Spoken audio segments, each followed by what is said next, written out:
Balik po tayo sa mga balita. Kumpiyansa si Senador Ronald Bato de la Rosa na tutulungan siya ng Senado tulad ng sinasabing naunang naipamangako nito ni Senate President Jesus Escudero. Oras na maglabas ng arrest warrant rin laban sa kanya ang ICC. Dismayado naman ang mambabata sa kawalan ng paninindigan ng Marcos administration sa kaso ni dating Pangulong Duterte. Report mula kay Mean Corvera.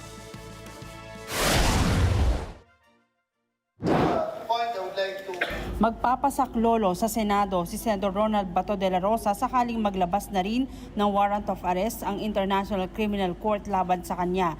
Yan ay kung gagawin din daw ng gobyerno ang ginawa sa dating Pangulo na nakipagtulungan sa ICC at isinurrender siya para dalhin sa dahig.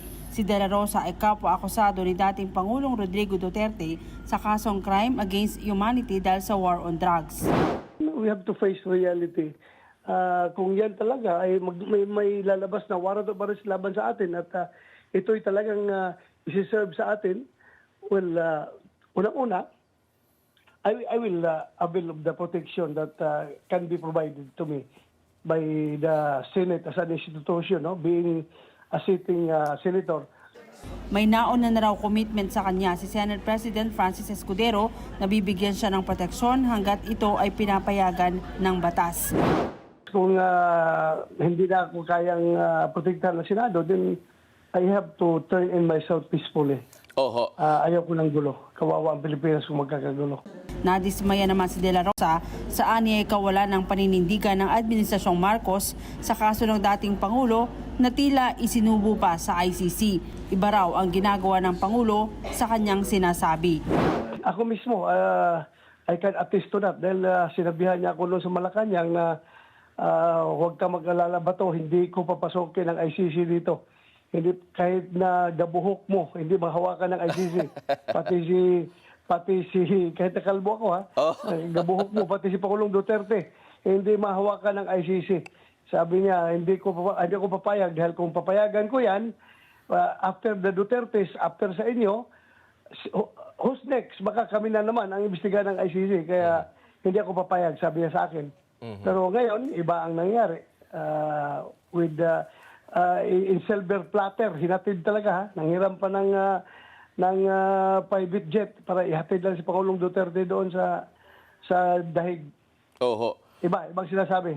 Oo. So nakakalungkot po na meron tayong Pangulo na walang isang salita. Inamin naman ng senador na hindi na siya sumama sa PDP laban sa kanilang kampanya sa Hong Kong dahil noong Biyernes pa lang na nakaraang linggo nakatanggap siya ng intel reports na may ilalabas na warrant of arrest ang ICC at kasama siya sa posibleng ipaaresto.